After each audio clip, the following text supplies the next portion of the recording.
হ্যাঁ আপু, লাইভ শুরু হয়ে গেছে। আসসালামু আলাইকুম সবাইকে। ওয়ালাইকুম আসসালাম।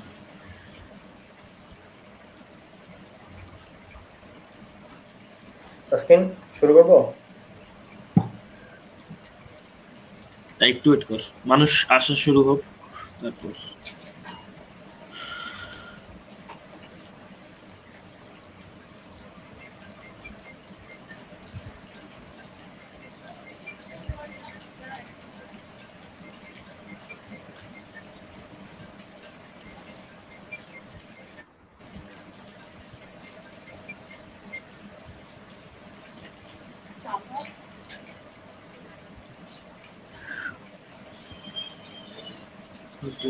দাঁড়া।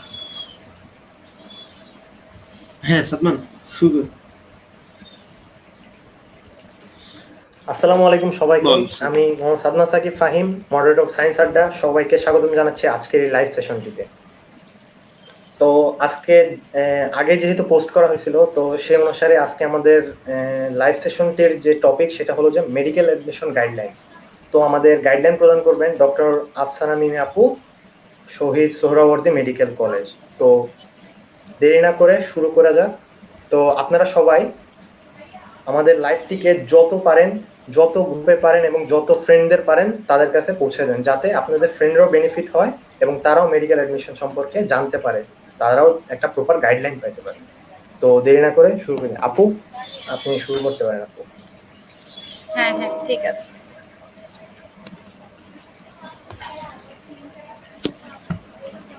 আসসালামু আলাইকুম। আমার কথা শোনা যাচ্ছে? একটু আমাকে জানাও কেউ প্লিজ। জি আপু, শোনা যাচ্ছে। জি আপু, শোনা যাচ্ছে। আচ্ছা, সো লাইভে উপস্থিত সকল ছোট ভাই বোনকে জানাচ্ছি অনেক অনেক শুভেচ্ছা এবং অভিনন্দন। তোমরা এইচএসসি পরীক্ষার রেজাল্টের পর তোমরা এখন সবাই প্রিপেয়ার্ড হচ্ছ for the next path, like medical admission test. So এটা মানুষের মানে এইচএসসি পরীক্ষার পরে সিচুয়েশন গুলো এমন থাকে যে মানে তোমাকে কোনো না কোনো একটা অ্যাডমিশন টেস্টের মাধ্যমে তোমার ডেস্টিনেশনে পৌঁছাতে হয়।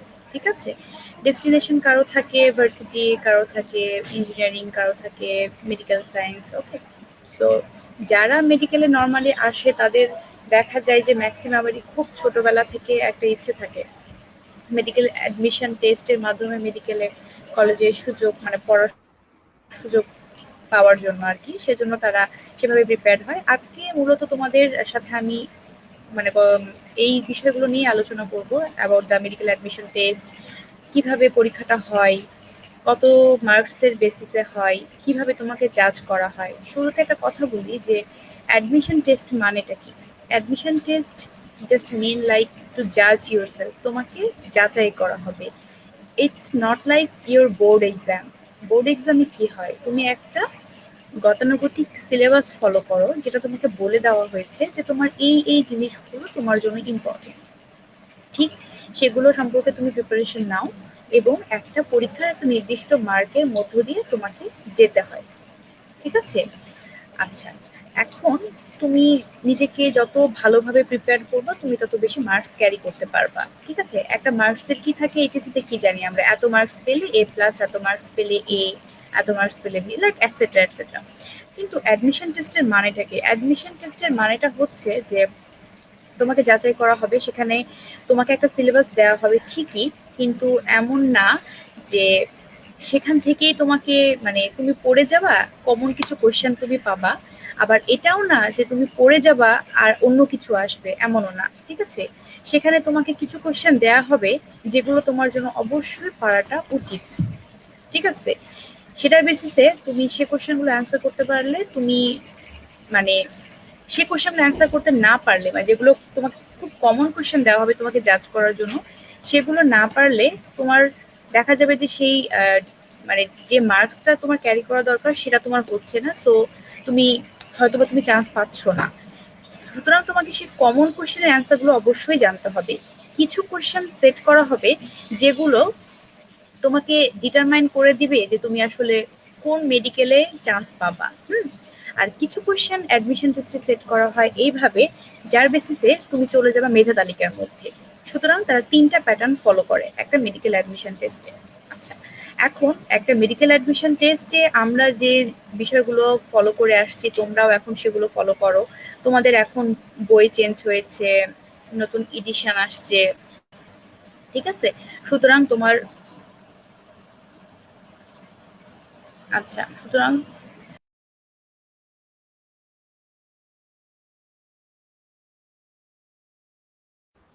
সাদমান, আপু ডিসকানেক্ট হয়ে গেছে?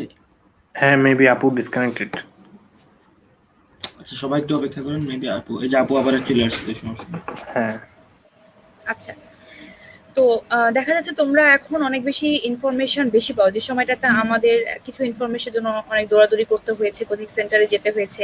আজকে কত বড় একটা অপরচুনিটি না, ঘরে বসে পড়ার এক ফাঁকে লেজার টাইমে তোমরা একটা মানে আমার কথা শুনতে পাচ্ছ, বা তোমাদের জন্য এরকম একটা প্রোগ্রাম অ্যারেঞ্জ করা হয়েছে, ঠিক আছে? আমাদের সময় এই জিনিসগুলো আসলে স্বপ্নেও ভাবি নাই, কল্পনাতেও আসে না কখন এটা হইতে পারে। আমরা কোনো একজন মেডিকেল অ্যাডমিশন আপু টেস্টে ভাই শোনা আপুদের যাচ্ছে? সাথে কথা বলার জন্য পাগল হয়ে থাকতাম। আচ্ছা, যাই হোক, এখন চলে আসি মার্কস ডিস্ট্রিবিউশনে। মার্কস ডিস্ট্রিবিউশনটা কিসের বেসিসে করা হয়? করা হয় যে তুমি যেখানে পড়াশোনা করতে যাচ্ছ সেখানে অ্যাকচুয়ালি প্রয়োজন কোনটার বেশি। সব থেকে বেশি মার্কস কিসে থাকে? বায়োলজিতে, ঠিক আছে? বায়োলজিতে কত মার্কস থাকে? 30 মার্কস। তারপরে কিসে থাকে? কেমিস্ট্রিতে। তারপরে আমাদের মেডিকেল লাগেই কিন্তু কেমিস্ট্রি, ঠিক আছে? এখানে আছে বায়োকেমিস্ট্রি। ওকে, সো বায়োকেমিস্ট্রি হিসেবে তোমরা কেমিস্ট্রিটা পড়ে আসতেছো, সেই কেমিস্ট্রিতে মার্কস থাকছে 25। আচ্ছা, একটা কথা, সরি ইন্টারাপশন করছি। আচ্ছা, আমার কথা যদি ক্লিয়ারলি বোঝা না যায় প্লিজ আমাকে একটু জানাবা, ঠিক আছে?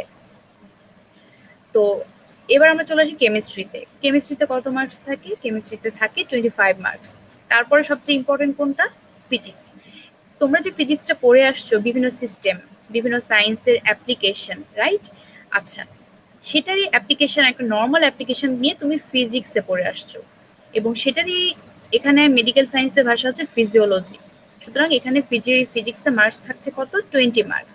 আচ্ছা, এবার থাকলো ইংলিশে থাকছে 15 মার্কস, জেনারেল নলেজে থাকছে 10 মার্কস। জেনারেল নলেজ এই জেনারেল নলেজটাই তোমাকে ডিসাইড করে দিবে তুমি কত ভালো মেডিকেল কলেজে যাবা।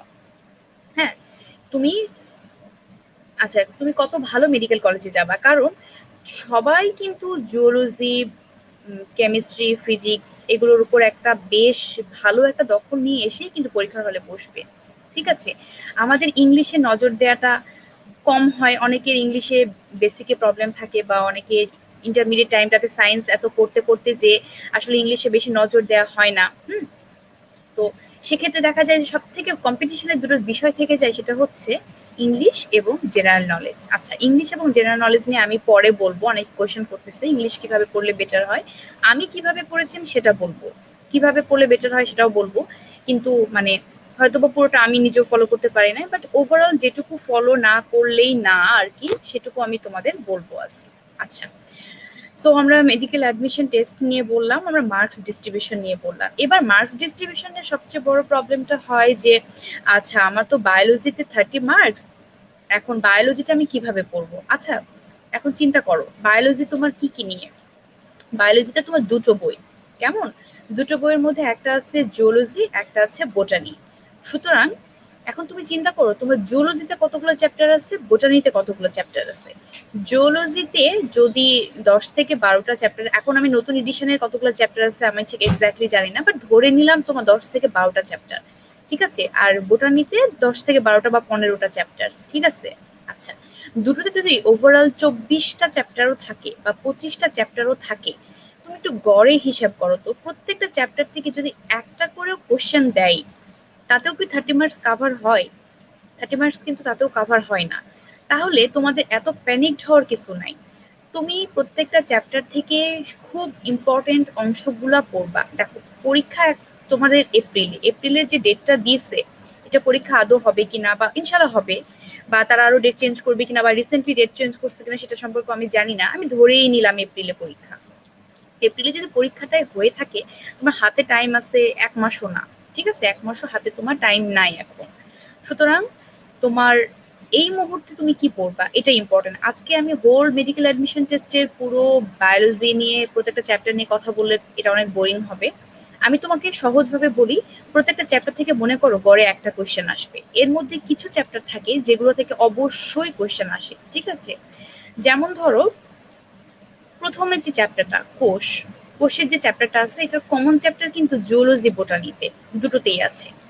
এখান থেকে প্রথম দিকের যে জিনিসগুলো রিটেনের জন্য ইম্পর্টেন্ট, সেগুলো খুব অদ্ভুত একটা জিনিস দিয়ে কিন্তু তারা দেয় না নর্মালি।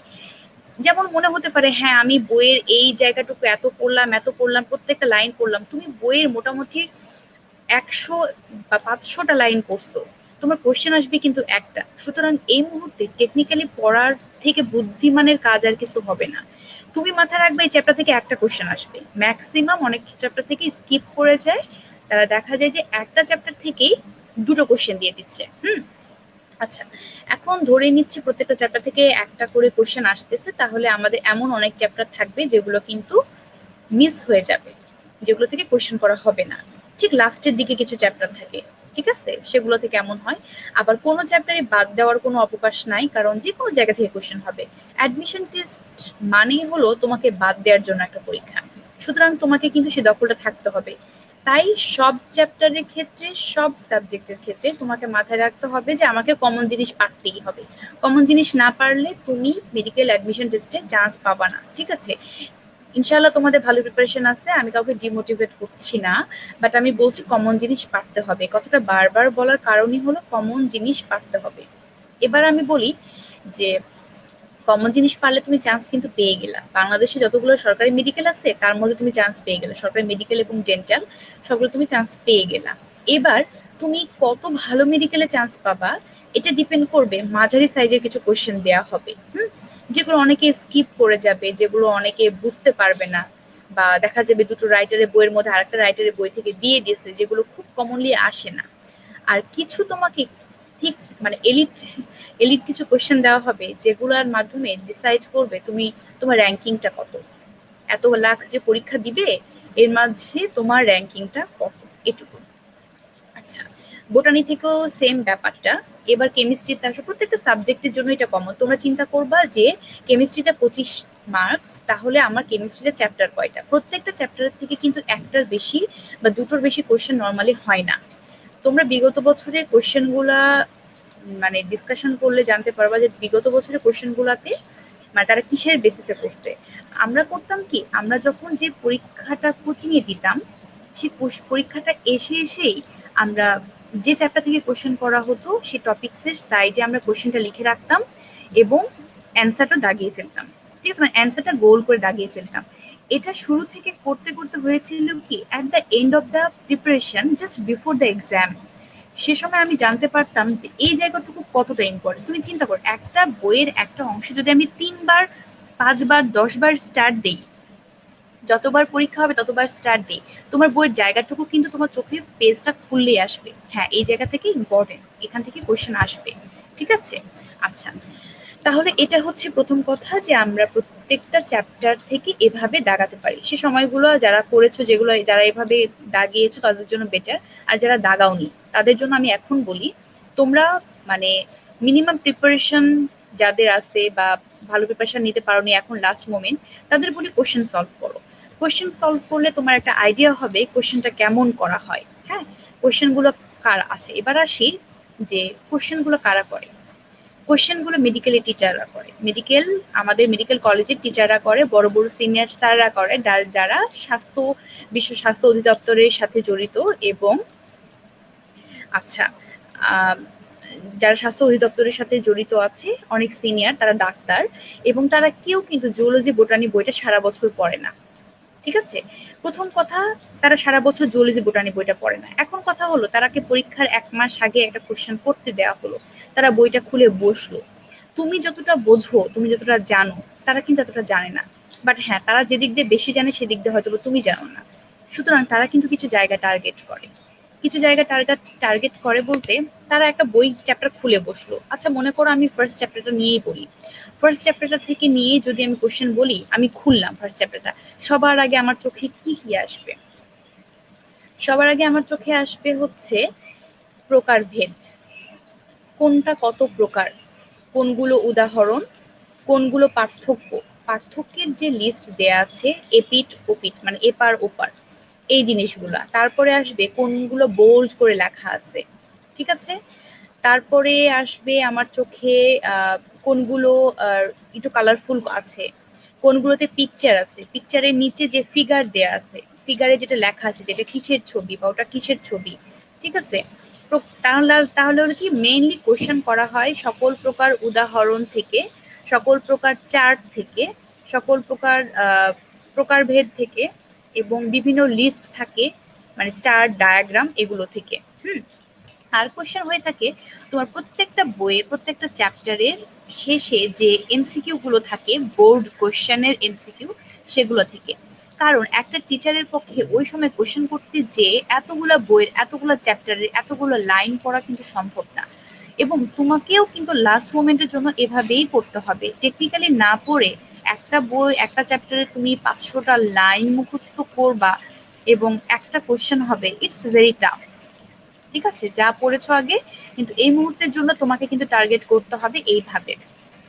আচ্ছা, এখন হচ্ছে তুমি মানে কিভাবে কোনটা কত সময় ধরে পড়বা, ডেফিনেটলি মার্কসের উপর ডিপেন্ড করবে। দেখো, তোমার সবচেয়ে বেশি মার্কস কিসে? বায়োলজিতে। হুম। তুমি তাই বলে যে সারাদিন বায়োলজি পড়বে এমন কিন্তু না। আচ্ছা, আমি আমার প্ল্যানটা বলি আমি কিভাবে করেছিলাম।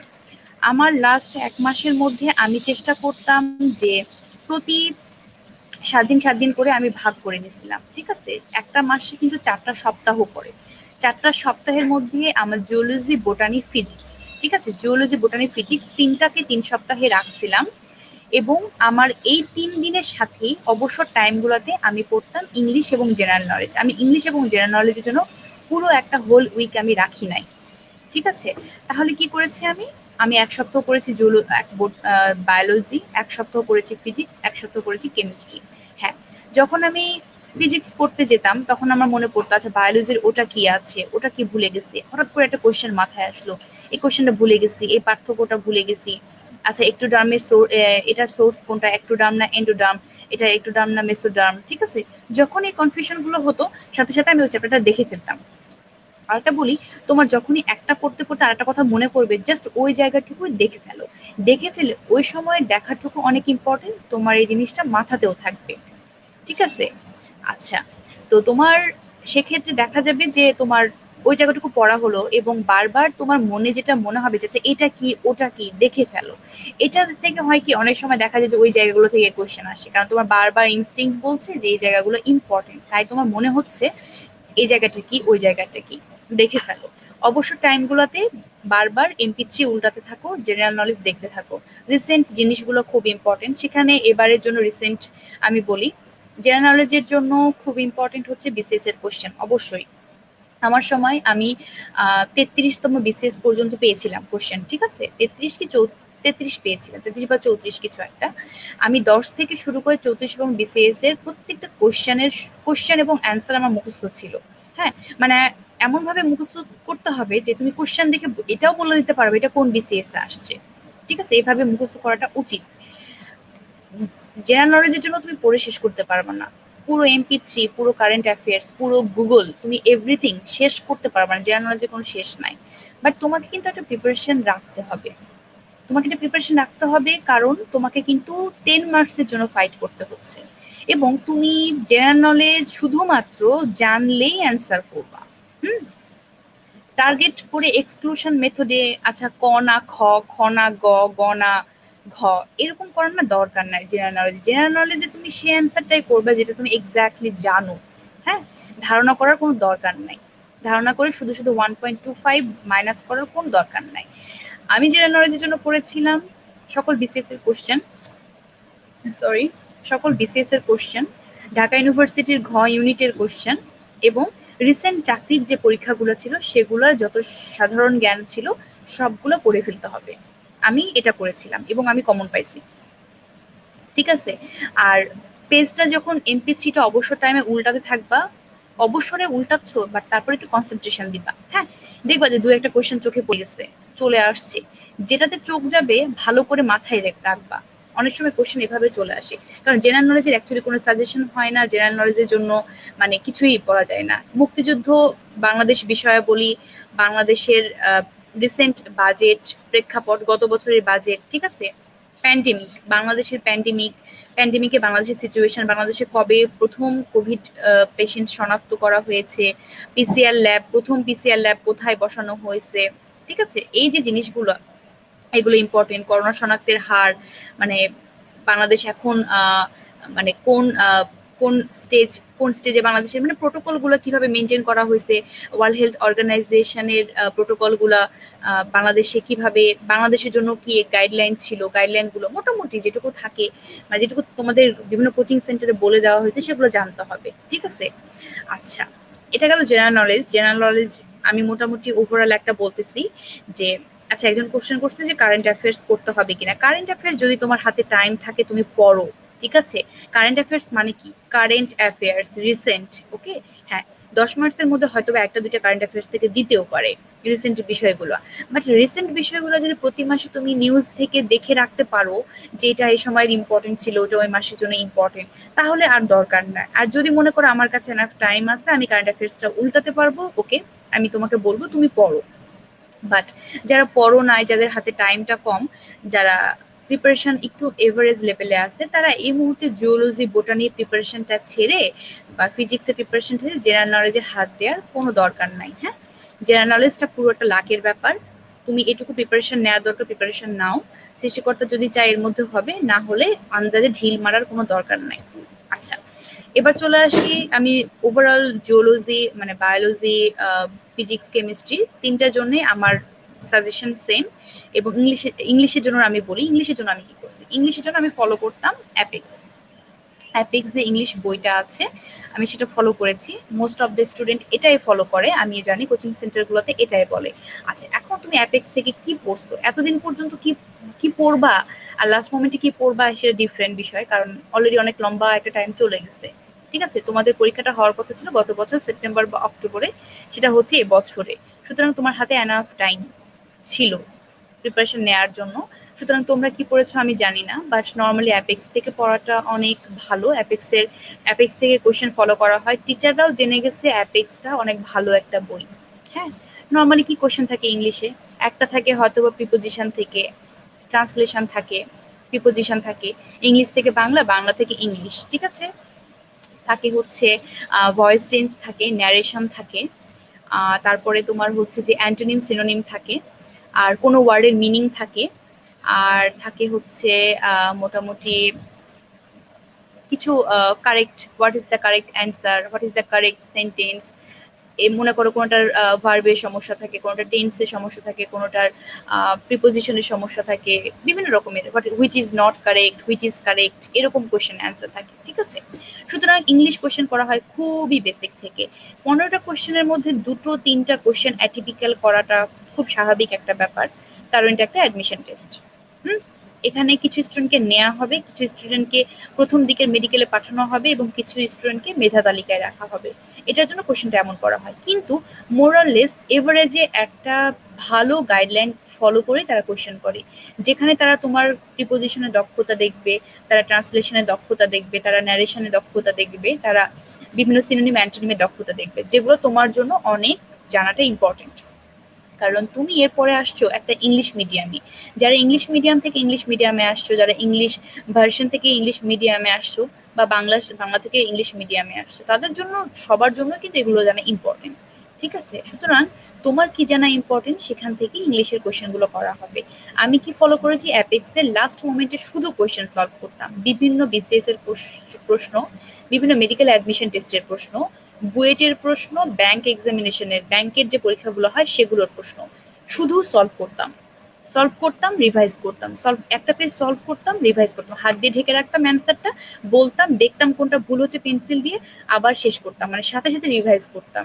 কোনো চ্যাপ্টার রিভিউ করার লাস্ট মোমেন্টে টাইম পাই নাই, সুতরাং আমি যতটুকু পারছি সাথে সাথে রিভাইজ করে গেছি, ঠিক আছে। সুতরাং তোমরা যাদের হাতে টাইমটা কম, তাদের আমি রিকোয়েস্ট করবো, তোমরা কোশ্চেন সলভ করো, সেখান থেকে তুমি যদি কমন পাও সেখান থেকে পাবা, আর যদি কিছুই সলভ না করো, তুমি, তোমার জন্য কমন আনকমন সবই সেম, ঠিক আছে। আচ্ছা, এখন এটা গেল।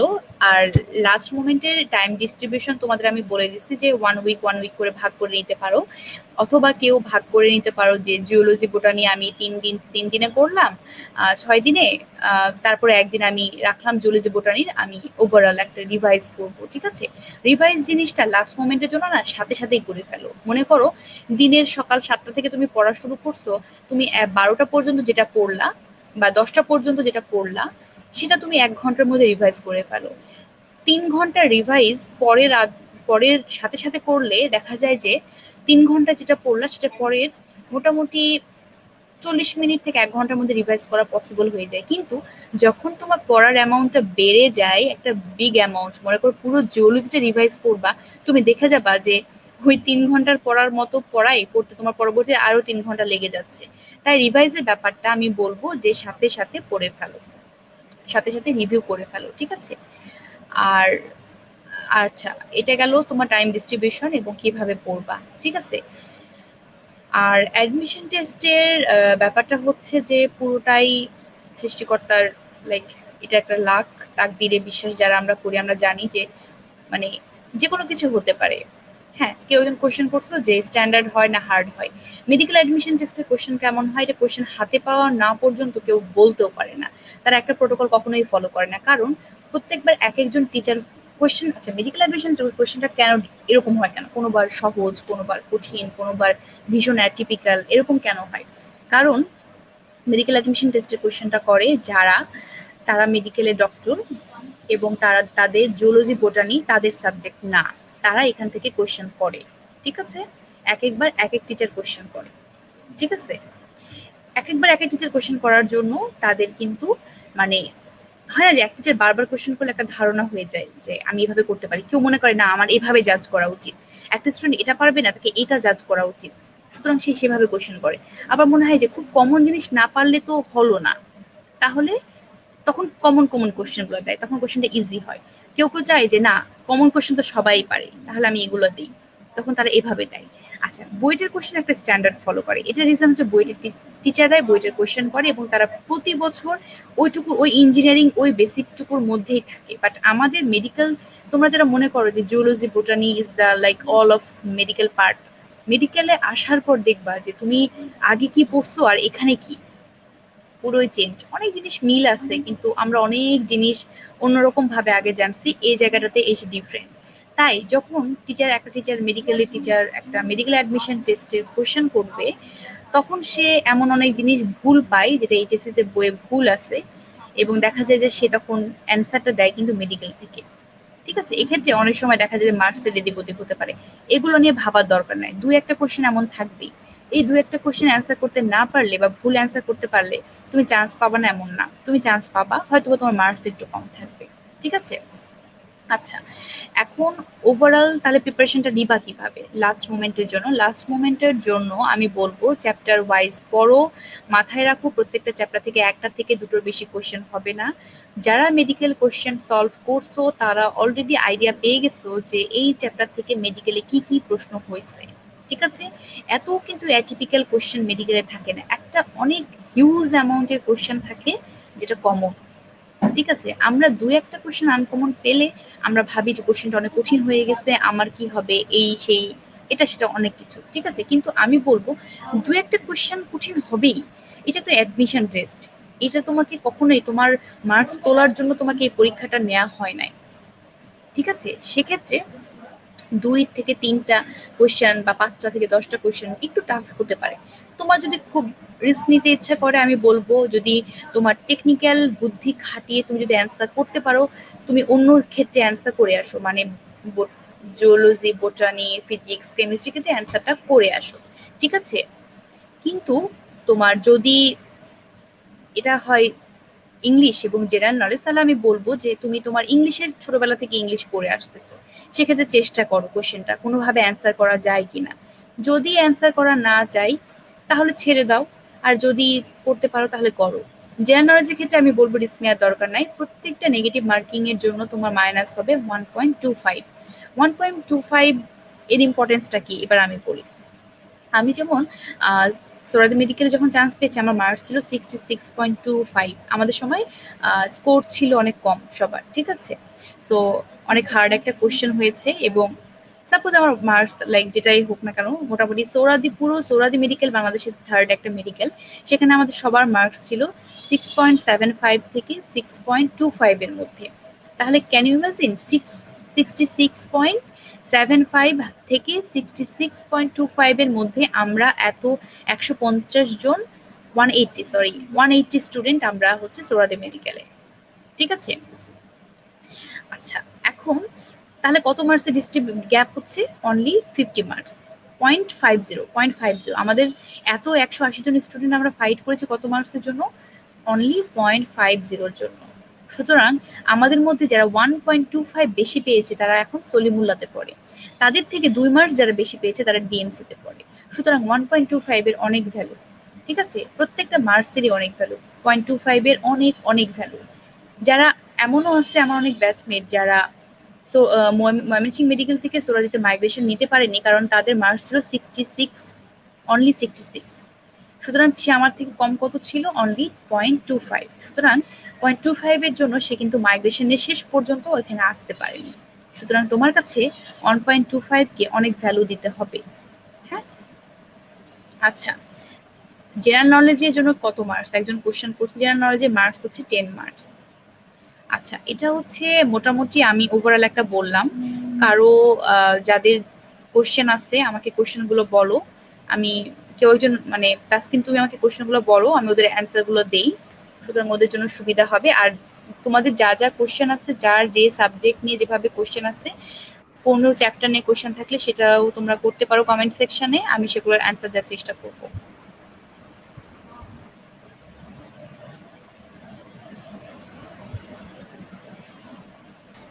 আচ্ছা আপু, একজন কমেন্ট করছে দেখলাম যে ফার্স্ট ইয়ার থেকে কি কোনো নির্দিষ্ট বই পড়তে হবে এডমিশনের প্রিপারেশনের জন্য?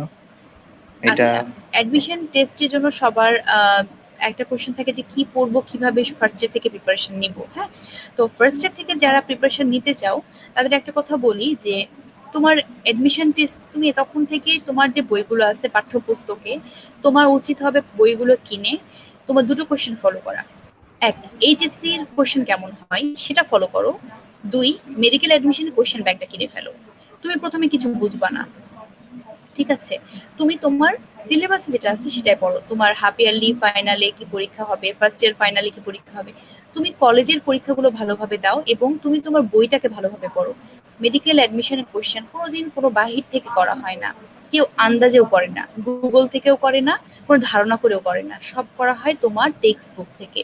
তাই বারবার টেক্সট বুকটা ভালোভাবে পড়ো। টেক্সট বুকের প্রিপারেশন ভালো থাকলে তোমার এইচএসসি তে এমসিকিউ ভালো করবা, ভালো মার্কস ক্যারি করবা, এবং যারা এইচএসসি তে ভালো মার্কস ক্যারি করবা, এমসিকিউ নিজে থেকে অ্যান্সার করে ভালো মার্কস পেয়ে আসবা, তারা অ্যাডমিশন টেস্টে অবশ্যই ভালো করবা। এক্সট্রা কিছু করার দরকার নাই। কেউ যদি বলেও থাকে এই বই পড়ে ওই বই পড়ে, আমি বলবো কোশ্চেন করা হয় মেন বই থেকে। কোনো মেডিকেলের ডাক্তার, কোনো টিচার কখনো কোনো গাইড বই হাত দেয় না, তারা তাদের যে বইগুলো বইটি আছে পড়া লাগবে কিনা শুধুমাত্র অ্যাডমিশন? সেগুলোই তারা ফলো করে।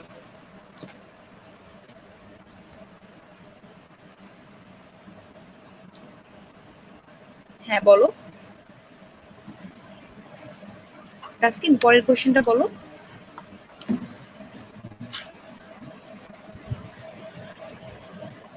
আচ্ছা তাসকিন, আমি বলি। আপু আরেকজন কোশ্চেন করছে যে এক্সামের সময়, মেডিকেল এডমিশনের সময় যখন এক্সাম 1 আওয়ার যে এক্সামটা হয়, এখানে মানে নার্ভাসনেসটা কাটায় কিভাবে কনফিডেন্সটা মানে মানুষ ধরে রাখতে পারবে, এটার জন্য কিছু একটা। আচ্ছা, সেক্ষেত্রে আমি একটা কথা বলি যে তোমার নার্ভাসনেস পরীক্ষার জন্য খুব কমন একটা ব্যাপার, ঠিক আছে। সুতরাং এটা নিয়ে নার্ভাস হওয়ার কিছু নাই, নার্ভাসনেস নিয়ে নার্ভাস হওয়ার কিছু নাই। তোমার একটা অ্যাডমিশন টেস্ট, তোমার নার্ভাস হওয়াটা খুব নর্মাল, এটাকে নর্মালি নাও, প্রথম কথা। সেকেন্ড কথা হচ্ছে তোমার ভয় লাগবে, তোমার অনেক কিছুই হবে। আমার অ্যাডমিশন টেস্টের মানে এক্সপিরিয়েন্সটা পরে বলি। শুরুতে আমি বলি যে পরীক্ষার হলে যাবা, একটা ঘন্টা মানে তোমার কাছে 1 ঘন্টা তো কাউন্ট করতে হবে না, 60 মিনিট, 60 মিনিটে তুমি তুমি অ্যান্সার করবা হচ্ছে 100টা কোশ্চেনের, রাইট। 60 মিনিটসে 100টা কোশ্চেন, শুধু তুমি না, এটা কিন্তু সারা বাংলাদেশের সকল পরীক্ষার্থী অ্যান্সার দিবে। আজকে তুমি যে নার্ভাসনেসটা নিয়ে পরীক্ষা দিতে আসছো, শুধু তুমি একা না, তোমার সাথে লক্ষ লক্ষ হাজার হাজার স্টুডেন্ট এই সেম প্রিপারেশন নিয়ে পরীক্ষা দিতে আসছে। কখনোই ভাববা না তোমার প্রিপারেশন খুব খারাপ, বাকিদের প্রিপারেশন খুব ভালো না। তোমার মতো অনেকেই আছে। মেডিকেল অ্যাডমিশন টেস্টটা হচ্ছে এক্সাম অফ নার্ভ, স্নায়ু যুদ্ধ। ঠিক আছে, তুমি যতটা ঠান্ডা থাকতে পারবা, যতটা কুল থাকতে পারবা, ততটাই তোমার জন্য বেটার। এটা নিজেকে শেখাতে হবে। হুম, আপু একজন নিজেকে বলছেন শেখাতে হবে, কারণ অ্যাডমিশন টেস্টের থেকে বড় পরীক্ষা সেকেন্ড হচ্ছে ইয়ার মাথা ঠান্ডা রাখা। ওরা এখন কিভাবে প্রিপারেশন? হ্যালো, আচ্ছা ঠিক আছে, আমি কোশ্চেনের অ্যান্সারটা শেষ করি। সুতরাং পরীক্ষার হলে সব থেকে বড় ব্যাপার হচ্ছে মাথা ঠান্ডা রাখা। মাথা ঠান্ডা রাখার জন্য কি হ্যাঁ, করবা? সৃষ্টিকর্তার কাছে প্রার্থনা করবা ডেফিনেটলি। অনেক বাজে সিচুয়েশন ফেস করতে পারো পরীক্ষার হলে, যেমন কোয়েশ্চেন। আমি যখন পরীক্ষা দিতে যাব, লাস্ট মোমেন্টে এত ভালো প্রিপারেশনের পরও লাস্ট মোমেন্টে আমার মেন্টর আমাকে বলছিল যে নিজেকে এইভাবে মেন্টালি প্রিপেয়ার করো যে সেখানে হয়তো বা 100টার মধ্যে 70টা কোশ্চেনই তুমি চিনো না। আমি খুব অবাক হয়েছিলাম, এটাও সম্ভব? 70টা কোশ্চেন আমি অ্যান্সার করতে পারবো না? ভাইয়া বলো না, অ্যান্সার করতে পারবা না সেটা না, তুমি 70টা কোশ্চেন তুমি চিনবা না, ফার্স্ট টাইম দেখবা। তো এটাই হচ্ছে মেডিকেল অ্যাডমিশন টেস্ট। তা আমি ভাবছিলাম না এরকম সম্ভব না, এরকমই হয়। তুমি জানো সত্যি 2014-15 সালের কোশ্চেনটা দেখলে বুঝবা এমন অনেক কিছুই নতুন ছিল, যেটা আমাদের জন্য নতুন হওয়ার কারণ হলো আমাদের পরে যে বইটা আসছে সেখান থেকে কোশ্চেন করা হয়েছিল, এবং তখন ওই এডিশনটা আমরা কেউ ফলো করি নাই।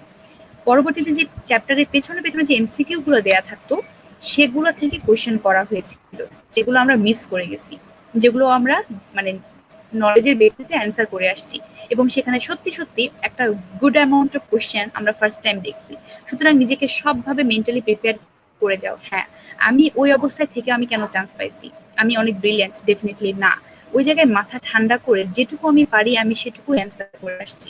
ঠিক আছে, যেটুকু আমি পারি আমি সেটুকুই অ্যান্সার করে আসছি, কারণ আমার কাছে 1.25 এর ভ্যালু অনেক বেশি ছিল। আমি অ্যান্সার করেছিলাম 77, আমি মার্কস পেয়েছি 66। আই থিঙ্ক মেডিকেল অ্যাডমিশনের হিস্ট্রিতে মানে এত কম কেউ দাগায় না, কিন্তু আমি কিন্তু কম দাগাইছি, কারণ আমার কাছে 1.25 এর ভ্যালু অনেক বেশি। যারা রিস্ক নিতে পারবা তাদের জন্য আমার কিছু বলার নাই। আমি কোনোদিন আন্দাজে দাগাই না, আমি কখনো আন্দাজে কোনো অ্যান্সার করি না। সুতরাং আমি এভাবে করেছি, এবং আমি এই সিচুয়েশন ফেস করে আসছি। আমি নার্ভাস ছিলাম, আমি স্যাড ছিলাম, আমি ডিপ্রেস ছিলাম পরীক্ষার হলে। ঠিক আছে, কারণ এরকম একটা কোয়েশ্চেন দেখে। তারপরও প্রে করতে থাকো, মাথা ঠান্ডা রাখো, সব সিচুয়েশনের জন্য নিজেকে প্রিপেয়ার করেই এক্সাম হলে যাও। যে কোনো কিছু হতে পারে। সৃষ্টিকর্তা যদি তোমার জন্য লিখে থাকে তুমি চান্স পাবে, এটা অবশ্যই হবে। যদি তোমার এটা না থাকে ডেস্টিনেশনে, হয়তোবা তোমার জন্য অন্য ভালো কিছু আছে। সুতরাং নার্ভাস হওয়ার কিচ্ছু নাই, তোমার জন্য সবকিছু রিটেন। তুমি যে যাবা, তুমি তোমার চেষ্টা করবা, তোমার জ্ঞান দেখায় আসবা, যেটুকু হবে আল্লাহ যা ভালো চায় সেটা হবে, সৃষ্টিকর্তা যেটা ভালো চায় সেটা হবে। ঠিক আছে, পরের কোশ্চেন বলো। আপু আরেকজন কোশ্চেন করছিল, জাস্ট এটা শর্ট একটা, যে ইংলিশে কতটুকু মার্কস, ওটা একটু আরেকবার বলে দিলে ভালো হতো। আচ্ছা, ইংলিশে হচ্ছে 15 মার্কস। 15 মার্কস আমি বলেছি, ইংলিশের সিলেবাসটা মোটামুটি বলছি যে কোন জায়গাগুলো টার্গেট করে। অবশ্যই প্রিপোজিশন থেকে কোশ্চেন আসবে। ফিল ইন দ্য ব্ল্যাঙ্কস এর মধ্যে তোমার প্রিপোজিশন থাকবে, আরো অনেক কোনো অন্য কিছু থাকতে পারে, কমপ্লিটিং দ্য সেন্টেন্স সেরকম থাকতে পারে। সেখানে first conditional, second conditional, third conditional থাকতে পারে। ট্রান্সলেশন থাকবে অবশ্যই, বাংলা থেকে ইংরেজি, ইংরেজি থেকে Bangla. Which is correct, which is not correct, সেখানে দেখবে সেন্টেন্সে সবকিছু ঠিক আছে কিনা। টেন্স থাকতে পারে, আরো অনেক কিছু থাকতে পারে। ঠিক আছে, third person, first person, singular number, এগুলো মানে সিঙ্গুলার, প্লুরাল, আবার বানান, স্পেলিং মিস্টেক, এগুলো নিয়ে কোশ্চেন করে। এভাবে মোটামুটি 15টা কোশ্চেন থাকে। আপু আরেকজন কোশ্চেন করছে, কিভাবে একাডেমিক এবং অ্যাডমিশন দুটোটাকেই একসাথে প্রিপেয়ার করা যায় আর কি, মানে আপনি কিভাবে আচ্ছা, করছেন এবং ওরাও কিভাবে করবে। আচ্ছা, অ্যাডমিশন টেস্টের জন্য এক্সট্রা ভাবে ফার্স্ট ইয়ার থেকে সবাই খুব প্যানিক থাকে, আমিও থাকতাম, আমিও অনেক মানে মাথা ঢুকাইতাম সবকিছুর মধ্যে। ঠিক আছে, কিন্তু আমার কাছে মনে হয় একাডেমিকটা ভালো প্রিপারেশন নিলে তোমার অ্যাডমিশন টেস্টের জন্য ভাবার কোনো দরকার নাই। তোমাদের এখন সবচেয়ে বড় সুযোগ হচ্ছে তোমাদের এইচএসসি তে প্রত্যেকটা সাবজেক্টে এমসিকিউ। তুমি টার্গেট করো আমি আন্দাজে দাগাবো না, আমি পড়েই দাগাবো, আমি জেনেই দাগাবো। তার মানে তুমি যখন এমসিকিউ প্রিপারেশনটা এইচএসসি প্রথম থেকে নিচ্ছ, তুমি কিন্তু অলরেডি মেডিকেল অ্যাডমিশন টেস্টের 60% কাভার করে ফেলতেছো। ট্রাস্ট মি, তুমি যদি শুরু থেকে বইটা দাগিয়ে পড়ো, চ্যাপ্টার অ্যাটলিস্ট প্রত্যেকটা চার্ট, প্রত্যেকটা উদাহরণ, বইয়ের শেষের এমসিকিউ, প্রিভিয়াস ইয়ারের সাথে সাথে দেখে ফেলবা প্রিভিয়াস ইয়ারের এইচএসসি পরীক্ষায় কোশ্চেন কোন জায়গা থেকে কোশ্চেন করা হয়েছে, এমসিকিউ গুলো কি কি ছিল, যেহেতু তোমার শুধু এমসিকিউ এর উপর জাজ করা হবে তোমাকে, এমসিকিউ গুলো কি ছিল এবং মেডিকেল অ্যাডমিশন টেস্টের এমসিকিউ কি ছিল, এটুকু দেখে রাখো। এক্সট্রা কিছু করা লাগবে না। মেন বই ভালো পড়ো, মেন বই যে ভালো পড়তে পারবে, যারা এইচএসসি প্রিপারেশন সোললি অনেস্টলি খুব ভালো নিতে পারবে, তার অ্যাডমিশন টেস্ট ভালো হবে। এটা একদম লিখিত কথা, মানে এর কোনো ব্যত্যয় হবে না।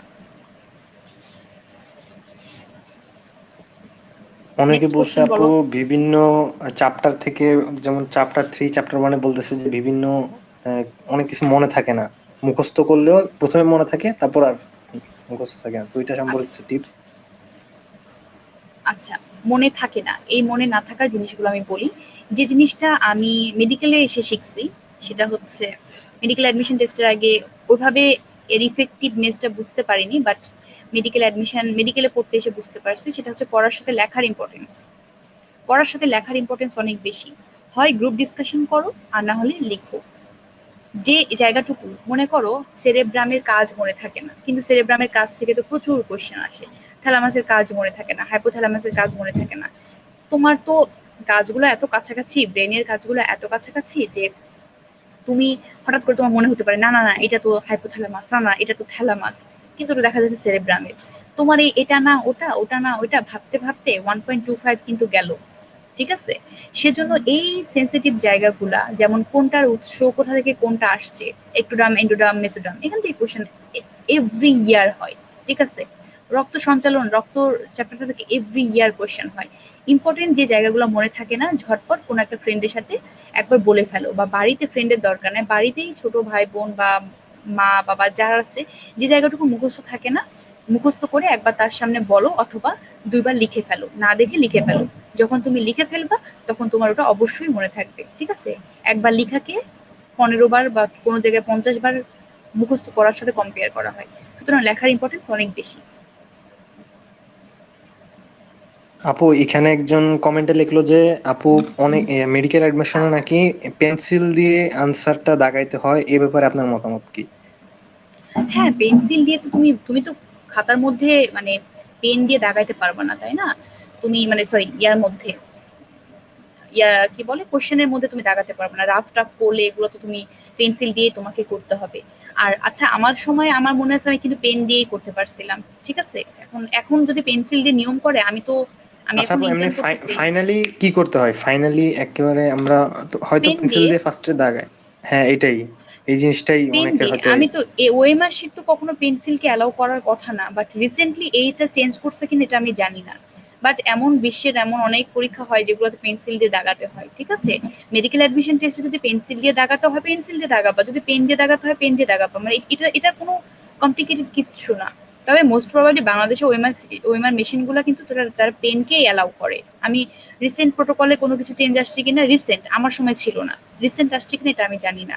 এটা তোমার বেটার হয় যে রিসেন্ট কোনো কোচিং সেন্টারের সাথে কন্ট্যাক্ট করতে, সেখানে কি বলা আছে। কিন্তু এটা হওয়ার কথা না, তবুও একটু শিওর হয়ে নিও। জি আপু।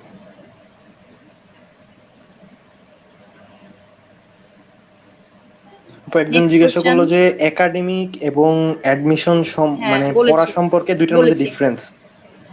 আচ্ছা, একাডেমিক এবং অ্যাডমিশন। একাডেমিক পড়াটা তুমি পড়ছো কেন? তুমি পড়ছো তোমার নলেজ ইমপ্রুভ করার জন্য, তোমার কোয়ালিটি ইমপ্রুভ করার জন্য, এবং তোমার লাইফের একটা স্টেজ হচ্ছে কলেজ লাইফ, এবং তোমার মানে উচ্চ মাধ্যমিক পরীক্ষা, এটার জন্য। ঠিক আছে? আর অ্যাডমিশন টেস্ট হচ্ছে তুমি নিজেকে প্রিপেয়ার যে করলা, কতটা প্রিপেয়ার করলা মানুষের সাথে কম্পেয়ার করার জন্য। A+ দিয়ে কিন্তু কম্পেয়ার হয় না, GPA 5 দিয়ে কম্পেয়ার হয় না, গোল্ডেন দিয়ে কম্পেয়ার হয় না। কম্পেয়ার হয় কিন্তু অ্যাডমিশন টেস্ট দিয়ে। ঠিক আছে? যে যত মাথা ঠান্ডা রাখতে পারে, যে যত কুল থাকতে পারে অ্যাডমিশন টেস্টে সেই দেখা দিতে পারে। তার মানে কি, তোমার কি এইচএসসি পরীক্ষার সময় মাথা ঠান্ডা ছিল না? ছিল, তখনও ছিল। কিন্তু একটা ডাক্তার হতে গেলে যে পরিমাণ ধৈর্য শক্তি, যে পরিমাণ কুল থাকতে হয়, সে যোগ্যতাগুলো কিন্তু দেখাতে হয় অ্যাডমিশন টেস্টে। একটা ইঞ্জিনিয়ার হতে গেলে, একটা হায়ার লেভেলে যেতে গেলে যে পরিমাণ পার্সোনালিটি ডেভেলপ করতে হয়, যে গুণগুলো থাকতে হয় একটা মানুষের, সে সবগুলা গুণের পরিচয় দিতে হয় সেই অ্যাডমিশন টেস্টে। তুমি কতটা কুল, তুমি কতটা জাজমেন্টাল, তুমি কতটা এমসিকিউ মানে কি? জাজমেন্টাল, তুমি কম্পেয়ার করছো। ঠিক আছে, তুমি কম্পেয়ার করছো এইটা অ্যান্সার না এইটাই অ্যান্সার, কোনটা বেস্ট অ্যান্সার, আমি বেস্ট অ্যান্সারটাই দিব, আর আমি যদি ভুল করি আমাকে এভাবে জাজ করে নিয়ে তারা মার্কসটা কেটে ফেলবে। সুতরাং তুমি একটা ফাইট করতেছো to prove your self. Academic এবং অ্যাডমিশন টেস্টের মধ্যে ডিফারেন্স এটুকুই, পড়া কিন্তু একই। ওখানে পড়ো থিওরি প্লাস এমসিকিউ, এখানে শুধুমাত্র এমসিকিউ।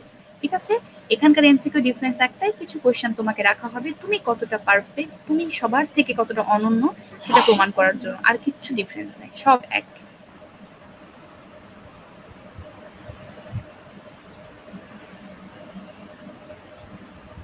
আচ্ছা, আর কি কোশ্চেন আছে বলো। আপু ওই যে শো কর আপু, আমি সেকেন্ড ইয়ার, অনেক সময় আচ্ছা হ্যাঁ, ও বলেছে এখন থেকে কিভাবে পড়লে, ওই যে বারবার সবাইকে বললাম যে একাডেমিকের প্রিপারেশন ভালো করো, তুমি সেকেন্ড ইয়ার, তোমার হচ্ছে নতুন সেকেন্ড ইয়ার আর কি। তো তোমার তো এখনো এইচএসসি কলেজ খুলে নাই, কলেজ খুললে তুমি, তোমার কাজ হবে বাসায় বসে এই মুহূর্তে সবগুলো এইচএসসির কোশ্চেন কালেক্ট করো, প্রশ্ন ব্যাংক কালেক্ট করো, সেখান থেকে তোমার সেই কোশ্চেন গুলো থেকে তুমি দেখো এমসিকিউ।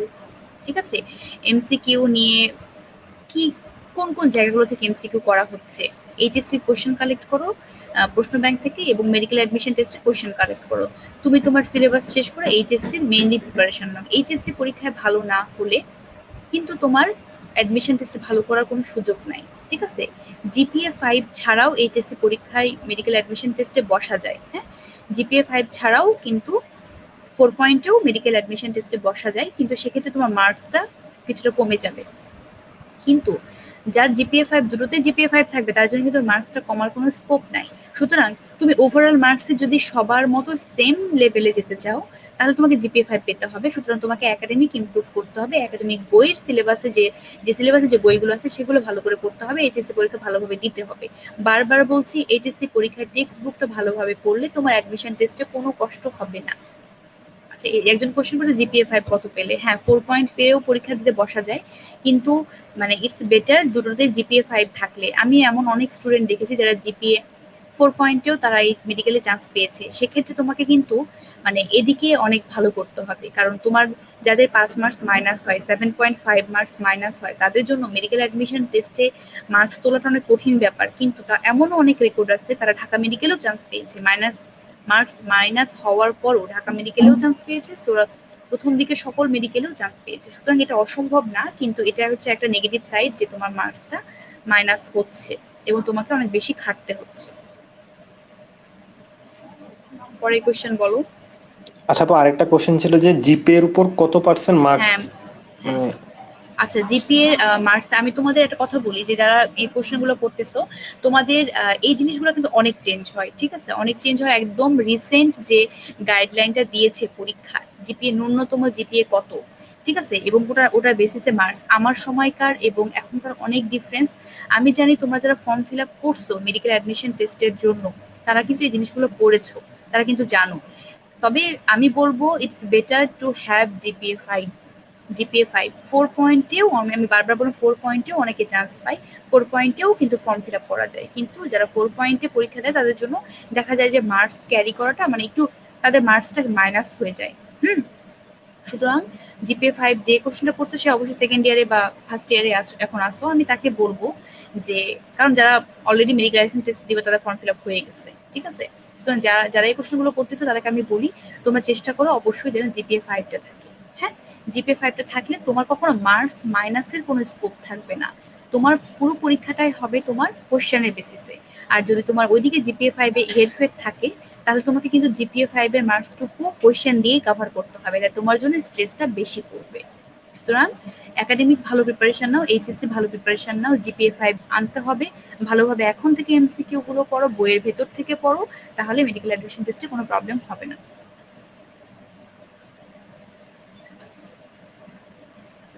আর কি কোশ্চেন আছে? কারো কোশ্চেন থাকলে আমাকে জানাও। না আপু, এখন সব সেম প্যাটার্নের কোশ্চেন, যেগুলো অলরেডি আনসার দেওয়া হয়ে গেছে। আচ্ছা আচ্ছা, তাহলে তাহলে আমি কি শেষ করব? জি আপু, আপনি শেষ করতে পারেন। আচ্ছা ঠিক আছে। সো যারা পরীক্ষা দিতে যাচ্ছ তাদের জন্য অনেক অনেক শুভকামনা, অনেক দোয়া, কারণ মেডিকেল অ্যাডমিশন টেস্টের মাধ্যমে তুমি এমন একটা প্রফেশনে আসছো যেখানে আসলে খুব বেশি ডেডিকেশন ছাড়া এই জায়গাটা মানে ভালো করা যায় না। শুধু অ্যাডমিশন টেস্ট এবং পরবর্তী পুরো লাইফটা সবকিছু মোটামুটি জেনেই কিন্তু তোমরা এই জায়গাটাতে আসো। জায়গাটা অনেক স্ট্রাগল ফুল, অনেক অনেক বেশি পড়াশোনা করতে হয়, এখনো পড়াশোনা করছো অনেক বেশি, কিন্তু হোপফুলি অনেক ভালো হবে। সে ধৈর্যটা তোমাদের সৃষ্টিকর্তা দিক। শুভকামনা তোমাদের জন্য। মাথা ঠান্ডা রাখো, কোনো কিছু নিয়ে প্রবলেম হলে তোমাদের সায়েন্স আড্ডাতে পোস্ট করো, যেটুকু পারবো আমি আমি অ্যান্সার দিব যখন যে প্রবলেমটা হবে। ইনশাল্লাহ আমি ট্রাই করব। সবার জন্য অনেক অনেক শুভকামনা। ভালোভাবে পড়াশোনা করো, মাথা ঠান্ডা রাখো, ইনশাল্লাহ ভালো হবে। আসসালামু আলাইকুম আপু। ওয়ালাইকুম আসসালাম, ভালো আচ্ছা থাকো। আপু, হ্যাঁ, আচ্ছা। এন্ড করে দিচ্ছি আপু। হুম, আজকে নাম্বার। আচ্ছা, সবাইকে আমাদের সাথে লাইভে থাকার জন্য অনেক ধন্যবাদ। তো লাইভটা এন্ড করে দিচ্ছি। ইনশাল্লাহ আরো সুন্দর সুন্দর লাইভ নিয়ে আমরা আসবো। সবাই সাথে থাকবেন। ধন্যবাদ। আজকে এন্ড করে দে।